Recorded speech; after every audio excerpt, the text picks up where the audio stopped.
সাল 1990।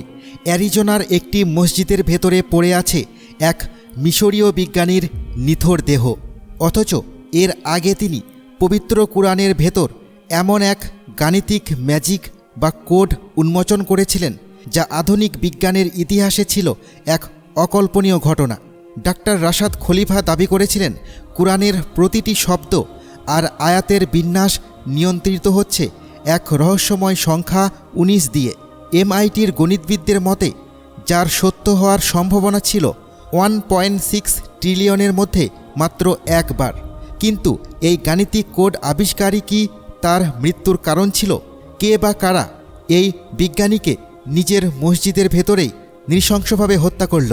আর সবচেয়ে বিস্ময়কর যে তথ্যটি উঠে আসছে সেটি হলো পবিত্র কুরআনের মধ্যে এই 19 সংখ্যার মধ্যে কি এমন গোপন তথ্য আছে। জানতে হলে ভিডিওটি শেষ পর্যন্ত দেখুন এবং আপনার মতামত অবশ্যই আমাদের কমেন্ট বক্সের মধ্যে উল্লেখ করতে ভুলবেন না। 1968 সালে ডক্টর রাশাদ খলিফা নামের একজন মিশরীয় মার্কিন রসায়নবিদ এমন এক আবিষ্কার করেন যাকে অনেকেই জীবনের শ্রেষ্ঠ আবিষ্কার বলে মনে করেন। খলিফা কেবল সাধারণ কোনো বিজ্ঞানী ছিলেন না, UC রিভারসাইড থেকে PhD ডিগ্রিধারী এই ব্যক্তি বৈজ্ঞানিক নির্ভুলতার সাথে গভীর ধর্মীয় জ্ঞানের এক অপূর্ব সমন্বয় ঘটিয়েছিলেন। তার লক্ষ্য ছিল কুরআনকে গাণিতিকভাবে বিশ্লেষণ করার জন্য কম্পিউটার ব্যবহার করা, যা 1960-এর দশকে একটি সম্পূর্ণ নতুন ধারণা ছিল। 1935 সালে মিশরে জন্মগ্রহণকারী খলিফা 1960-এর দশকে যুক্তরাষ্ট্রে পাড়ি জমান এবং নিজের সাথে পশ্চিমা বৈজ্ঞানিক প্রশিক্ষণ ও ঐতিহ্যবাহী ইসলামী শিক্ষার এক অপূর্ব মিশ্রণ নিয়ে আসেন। তিনি উভয় সম্প্রদায়ের কাছেই সম্মানিত ছিলেন, যেন দুটি ভিন্ন জগতের মাঝে একটি সেতু, যে জগৎগুলোর মধ্যে খুব কমই অর্থপূর্ণ কোনো সংলাপ হতো।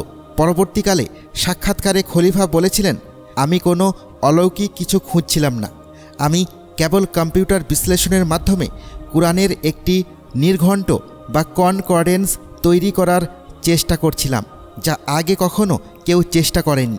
একটি সাধারণ অনুবাদের কাজ হিসেবে যা শুরু হয়েছিল তা শীঘ্রই এক অপ্রত্যাশিত মোড় নেয়। খলিফা কুরআনের প্রারম্ভিক বাক্য বিসমিল্লাহির রহমানির রাহিমের মধ্যে একটি অদ্ভুত বিষয় লক্ষ্য করেন, যার অর্থ পরম করুণাময় অসীম দয়ালু আল্লাহর নামে। এই বাক্যটিতে ঠিক 19টি আরবি অক্ষর রয়েছে।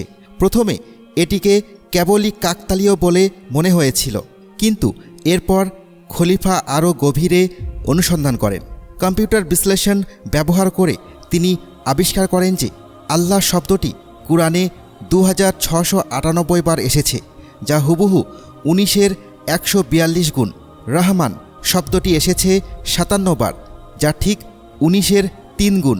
কুরআনের প্রথম ওহীতে রয়েছে ঠিক 19টি শব্দ, কিন্তু বিষয়টি এখানেই সবচেয়ে বেশি চমকপ্রদ হয়ে ওঠে।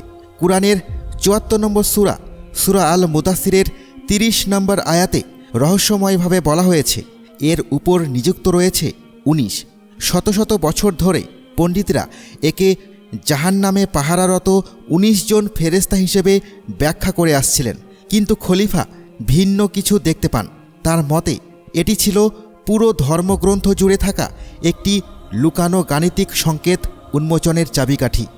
আরও চমকপ্রদ বিষয় হলো তার কম্পিউটার বিশ্লেষণে দেখা যায় কুরআনে মোট 114টি সূরা রয়েছে, যা 19-এর 6 গুণ। কুরআনের মোট আয়াতের সংখ্যা 6346টি, যা 19-এর 334 গুণ। স্বয়ং কুরআন শব্দটি এতে 57 বার বা 19-এর 3 গুণ বার এসেছে। MITর গণিতবিদ ডক্টর মার্টিন গার্ডনার যখন এই ফলাফলগুলো পর্যালোচনা করেন, তখন তিনি হিসাব করে দেখলেন যে কাকতালীয়ভাবে এই প্যাটার্নগুলো ঘটার সম্ভাবনা 1.6 ট্রিলিয়নের মধ্যে মাত্র একবার। সায়েন্টিফিক আমেরিকান পত্রিকায় গার্ডনার লিখেছিলেন যে এই প্যাটার্নগুলো এতটাই নিখুঁত যে এগুলোকে নিছক কাকতালীয় বলে উড়িয়ে দেওয়া যায় না। যদিও এর ধর্মীয় তাৎপর্য নিয়ে আমি কিছু বলতে পারছি না, তবে এর গাণিতিক ধারাবাহিকতা সত্যিই অসাধারণ।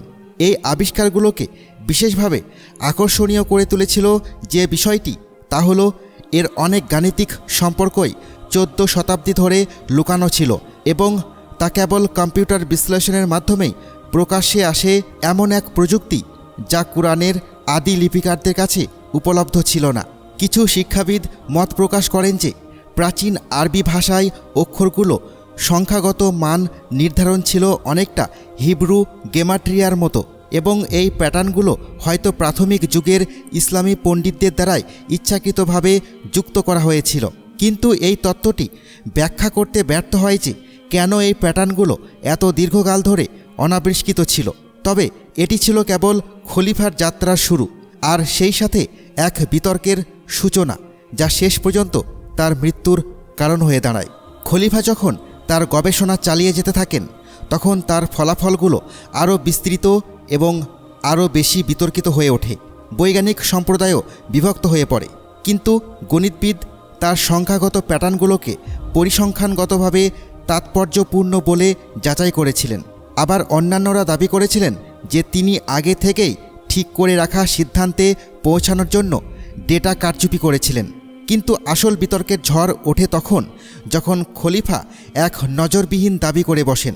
তিনি বলেন যে 9 নম্বর সূরা অর্থাৎ সূরা আত-তাওবার 128 ও 129 নম্বর আয়াত দুটি তার গাণিতিক প্যাটার্নে ব্যাঘাত ঘটাচ্ছে এবং তার মতে এই আয়াত দুটি মূল কুরআনের অংশ নয়। যে মুসলিমরা বিশ্বাস করেন কুরআন 1400 বছর ধরে নিখুঁতভাবে সংরক্ষিত রয়েছে, তাদের কাছে এই দাবিটি একটি চরম সীমা অতিক্রম করার মতো বিষয় ছিল। সমালোচকরা বলেন খলিফার পদ্ধতিতে কনফার্মেশন বায়াস দেখা যায়। তিনি এমন প্যাটার্নগুলো গ্রহণ করেছেন যা তার তত্ত্বের সাথে মিলে যায় এবং যেগুলো মেলেনি সেগুলো প্রত্যাখ্যান করেছেন। বিশিষ্ট ইসলামী পণ্ডিত ডক্টর জাকির নায়েক এর উত্তরে বলেন, কুরআনের অলৌকিক প্রকৃতি কোনো একক গাণিতিক প্যাটার্নের মধ্যে সীমাবদ্ধ নয়। গাণিতিক তত্ত্বের ওপর ভিত্তি করে এর মূল পাঠের সাথে কারচুপি করা কুরআনের ঐশ্বরিক সুরক্ষার নিজস্ব ঘোষণার পরিপন্থী। কিন্তু খলিফার সমর্থকেরও অভাব ছিল না। গণিতবিদ ডক্টর আবদুল্লাহ আরিক স্বাধীনভাবে এর অনেক প্যাটার্ন যাচাই করেন এবং এমন তথ্য প্রকাশ করেন যা ইঙ্গিত দেয় যে এর গাণিতিক কাঠামো এতটাই জটিল যে তা কোনোভাবেই কাকতালীয় হতে পারে না। একাডেমিক জার্নাল, মসজিদ এবং সেই সময়কার ইন্টারনেটের ফোরামগুলোতে এ নিয়ে তীব্র বিতর্ক ছড়িয়ে পড়ে। কোড 19 কি ঐশ্বরিক রচনার প্রমাণ, একটি চমকপ্রদ কাকতালীয় ঘটনা, নাকি কারচুপি করা ডেটা? খলিফার সমর্থকরা উল্লেখ করেন যে ঐশ্বরিক নির্দেশনা ছাড়া 7ম শতাব্দীর একটি গ্রন্থে এমন জটিল গাণিতিক প্যাটার্ন থাকা একবারেই অসম্ভব। সমালোচকরা পাল্টা যুক্তিতে বলেন যে বেছে বেছে গণনা করা এবং সৃজনশীলভাবে শ্রেণীবদ্ধ করার মাধ্যমে যে কোনো দীর্ঘ লেখাতেই এই ধরনের প্যাটার্ন তৈরি করা সম্ভব। প্রখ্যাত ইসলামী পণ্ডিত ডক্টর আহমেদ দিদাত প্রাথমিকভাবে খলিফার গাণিতিক ফলাফলগুলোকে সমর্থন করেছিলেন, কিন্তু পরে নিজেকে দূরে সরিয়ে নিয়ে বলেন, কুরআনের অলৌকিক তত্ত্ব নিহিত রয়েছে এর বার্তা এবং ভাষাগত উৎকর্ষের মধ্যে, এমন কোনো পরিসংখ্যানগত অসঙ্গতির মধ্যে নয় যার ধারাবাহিকতা বজায় রাখার জন্য আয়াত মুছে ফেলার প্রয়োজন হয়। 1980-র দশকের মাঝামাঝি সময়ে খলিফা উল্লেখযোগ্য সংখ্যক অনুসারী লাভ করেন। তার নিউজলেটারগুলো বিশ্বব্যাপী হাজার হাজার পাঠকের কাছে পৌঁছেছিল এবং তার বক্তৃতাগুলোতে ধর্মপ্রাণ মুসলমান ও কৌতূহলী শিক্ষাবিদদের ভিড় জমত। কিন্তু তার প্রভাব যত বাড়তে থাকে তেমনি বাড়তে থাকে সমালোচনা এবং ঝুঁকি। অস্ট্রেলিয়ান ন্যাশনাল ইউনিভার্সিটির ডক্টর ব্রেন্ডন ম্যাকের মতো গণিতবিদরা দেখিয়েছেন যে এই 19-এর অলৌকিক তত্ত্ব কোনো অনন্য বিষয় নয়। 1993 সালে তিনি কিং জেমস বাইবেলেও অনুরূপ প্যাটার্ন খুঁজে পান, যেমন গড শব্দটি 1216 বার উপস্থিত হয়েছে, যা 19-এর 64 গুণ। তার উপসংহার ছিল, মানুষ জন্মগতভাবেই প্যাটার্ন খুঁজতে ভালোবাসে। আপনি যদি নিয়মগুলোকে যথেষ্ট নমনীয় করেন তবে আপনি যে কোনো লেখাকেই একটি নির্দিষ্ট সংখ্যার সাথেই মানানসই করতে বাধ্য করতে পারেন। সুন্নি ইসলামী চিন্তাধারার অন্যতম প্রধান কেন্দ্র আল আজহার বিশ্ববিদ্যালয় 1988 সালে ঘোষণা করে, গণিতের ওপর ভিত্তি করে আয়াত অপসারণ করা কুরআনের সংরক্ষণের নীতির চরম লঙ্ঘন। মুসলিম উম্মা 1400 বছর ধরে সর্বসম্মতিক্রমে সমস্ত 6236টি আয়াতকে গ্রহণ করেছে। এটি কোনোভাবেই আপোষযোগ্য নয়। নাস্তিক থেকে ধর্মান্তরিত মুসলিম এবং পদার্থবিজ্ঞানী ডক্টর জেফরি লং মন্তব্য করেছেন, প্যাটার্নগুলো পরিসংখ্যানগতভাবে অদ্ভুত, কিন্তু অদ্ভুত মানেই কি ঐশ্বরিক? বিজ্ঞান এর উত্তর দিতে পারে না। খলিফার ভুল ছিল নিজেকে নবী হিসেবে দাবি করা। এটি কোনো ধর্মতত্ত্ব গণিত নয়। মূলধারার পণ্ডিতরা যুক্তি দেন যে কুরআনের সুরক্ষা কেবল সংখ্যার মধ্যে সীমাবদ্ধ নয়। উদাহরণস্বরূপ এর ভাষাগত ধারাবাহিকতা এবং 114টি সূরা জুড়ে আরবি ব্যাকরণে কোনো পরিবর্তন না থাকাকে ঐতিহ্যবাদীরা আরও বড় অলৌকিক ঘটনা বলে বিবেচনা করেন। কিন্তু এর পরের গল্পটি আরও ভয়ঙ্কর দিকে মোড় নেয়। 1979 সালে খলিফা কুরআনের ওপর তার কম্পিউটার বিশ্লেষণের ফলাফল প্রকাশ করেন, যেখানে তিনি 19 সংখ্যাকে কেন্দ্র করে একটি গাণিতিক ব্যবস্থা উন্মোচন করেন। তার শুরুর দিকের একটি প্রকাশনার শিরোনাম ছিল কম্পিউটার কথা বলছে, বিশ্বের কাছে ঈশ্বরের বার্তা। এই একাডেমিক বিতর্ক হয়তো শুধু একাডেমিক পর্যায়েই সীমাবদ্ধ থাকত, যদি না খলিফা তার সবচেয়ে বিতর্কিত দাবিটি উত্থাপন করতেন। 1988 সালে তার সংখ্যাগত আবিষ্কারের উপর ভিত্তি করে রাশাদ খালিফা কুরআনে উল্লেখিত চুক্তির বার্তাবাহক সম্পর্কিত আয়াতগুলোকে নিজের বলে ব্যাখ্যা করেন। তার এই দাবি মূলধারার পণ্ডিতরা প্রত্যাখ্যান করেছেন, কারণ শতাব্দীর পর শতাব্দী ধরে এটি সর্বসম্মত বিশ্বাস যে হজরত মুহাম্মদ সাল্লাল্লাহু আলাইহি ওয়াসাল্লামের পর আর কোনো নবী আসবেন না। এই দাবিটি ইসলামী ধর্মতত্ত্বের একটি মৌলিক সীমারেখা অতিক্রম করেছিল, যার মূল বিশ্বাস হল মুহাম্মদ সাল্লাল্লাহু আলাইহি ওয়াসাল্লামই সর্বশেষ নবী। মিশরের আল আজহার বিশ্ববিদ্যালয় সহ বিশিষ্ট ইসলামী কর্তৃপক্ষগুলো আনুষ্ঠানিকভাবে খলিফাকে ধর্মত্যাগী হিসেবে ঘোষণা করে। উত্তেজনা দ্রুত বাড়তে থাকে। খলিফা হত্যার হুমকি পেতে শুরু করেন। অ্যারিজোনার টুসানে অবস্থিত তার মসজিদের সিসিটিভি ফুটেজে ভাঙচুর এবং হয়রানির চিত্র দেখা যায়। তারপর 1990 সালের 31শে জানুয়ারি সেই অকল্পনীয় ঘটনাটি ঘটে। রাশাদ খলিফাকে টুসানের সেই মসজিদেই ছুরিকাহত অবস্থায় মৃত উদ্ধার করা হয়, যেখানে তিনি সবসময় নামাজের নেতৃত্ব দিতেন। তার শরীরে একাধিক আঘাতের চিহ্ন ছিল, যাকে তদন্তকারীরা একটি ধর্মীয় উদ্দেশ্য প্রণোদিত হত্যাকাণ্ড বলে বর্ণনা করেন। 2009 সাল পর্যন্ত এই হত্যাকাণ্ডের কোনো সুরাহা হয়নি। যে বছর আল ফুকরা নামক চরমপন্থী গোষ্ঠীর সাথে যুক্ত গ্লেন ফ্রান্সিসকে দোষী সাব্যস্ত করা হয় এবং জীবনযাপন কারাদণ্ড দেওয়া হয়। গ্লেন ফ্রান্সিস যে ছদ্মনামে খলিফার সম্প্রদায়ের অনুপ্রবেশ করেছিল, তাকে এই হত্যার দায়ে জীবনযাপন কারাদণ্ড দেওয়া হয়। আদালতের নথিপত্র থেকে জানা যায় যে ফ্রান্সিস এমন একটি দলের সাথে যুক্ত ছিল যারা তাদের দৃষ্টিতে ধর্মদ্রোহী বলে বিবেচিত ব্যক্তিদের লক্ষ্যবস্তু করার জন্য পরিচিত ছিল। এফবিআইয়ের তদন্তে একটি ফতোয়া উন্মোচিত হয়, যা খলিফার বিরুদ্ধে বেশ কয়েকজন ধর্মীয় পণ্ডিত জারি করেছিলেন, যারা কুরআন নিয়ে তার দাবি এবং নিজেকে রাসূল হিসেবে ঘোষণাকে ধর্মত্যাগ বলে বিবেচনা করেছিলেন। ইসলামী আইনের কিছু নির্দিষ্ট ব্যাখ্যার অধীনে যার শাস্তি হল মৃত্যুদণ্ড। খলিফার কাজ নিয়ে অধ্যয়ন করা গণিতের অধ্যাপক ডক্টর জেফরি লং মন্তব্য করেন, কেউ তার সিদ্ধান্তগুলোকে মেনে নিক বা না নিক, খলিফার হত্যাকাণ্ড হল বুদ্ধিবৃত্তিক আলোচনার এক মর্মান্তিক ব্যর্থতা। গাণিতিক বিশ্লেষণের মোকাবিলা গাণিতিক পাল্টা যুক্তি দিয়েই হওয়া উচিত, সহিংসতা দিয়ে নয়। তার এই বিতর্কিত সমাপ্তি সত্ত্বেও খলিফার কাজ এখনও বিশ্বাস ও গণিতের সংযোগস্থলে আগ্রহী মুসলিম এবং অমুসলিম উভয়ের মাঝেই তীব্র বিতর্কের জন্ম দিয়ে চলেছে।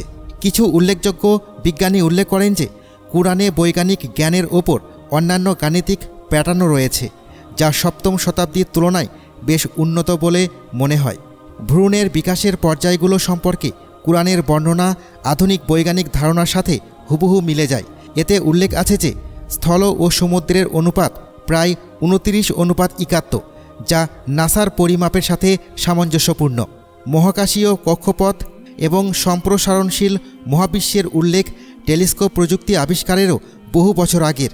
তা সত্ত্বেও মূলধারার ইসলামী পাণ্ডিত্য এই বিশ্বাসে অটল যে যদিও কুরআনে বৈজ্ঞানিক অলৌকিক তত্ত্ব থাকতে পারে, তবে যে কোনো ব্যাখ্যা যদি এর মূল পাঠকে পরিবর্তন করে তবে তা ধর্মদ্রোহিতার পর্যায়ে পড়ে। তবে একটি বিষয় অবিসংবাদিত রয়ে যায় যে রাশাদ খলিফার জীবন ও মৃত্যু গণিত এবং ধর্মীয় গ্রন্থের মধ্যে সম্পর্ককে মানুষ যেভাবে দেখত তা চিরতরে বদলে দিয়েছে। তাহলে কোড 19 এবং এর আবিষ্কারক সম্পর্কে আমাদের কি ধারণা করা উচিত? রাশাদ খলিফা কি এমন একজন দূরদর্শী ব্যক্তি ছিলেন যিনি 14 শতাব্দী ধরে সবার চোখের সামনে লুকিয়ে থাকা এক ঐশ্বরিক রহস্য উন্মোচন করেছিলেন, নাকি প্যাটার্ন সন্ধানী একটি মন এমন কিছু সংযোগ খুঁজে পেয়েছিল যার বাস্তবে কোনো অস্তিত্বই ছিল না? গাণিতিক সম্ভাবনাগুলো অসাধারণ কিছুরই ইঙ্গিত দেয়।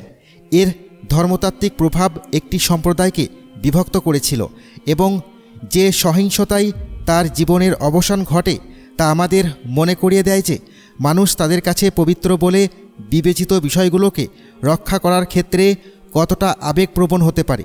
হয়তো এই গল্পের সবচেয়ে আকর্ষণীয় দিকটি এই প্যাটার্নটি নয়, বরং একটি মানবতার সেই চিরন্তন অন্বেষণকে তুলে ধরে যেখানে মানুষ বিশৃঙ্খলার মাঝে শৃঙ্খলা, রহস্যের মাঝে অর্থ এবং বিশ্বাসের জন্য প্রমাণ খুঁজে ফেরে। আপনি কি মনে করেন, কোড 19 কি ঐশ্বরিক রচনার প্রমাণ, একটি চমকপ্রদ কাকতালীয় ঘটনা, নাকি বেছে বেছে করা কোনো ব্যাখ্যা মাত্র?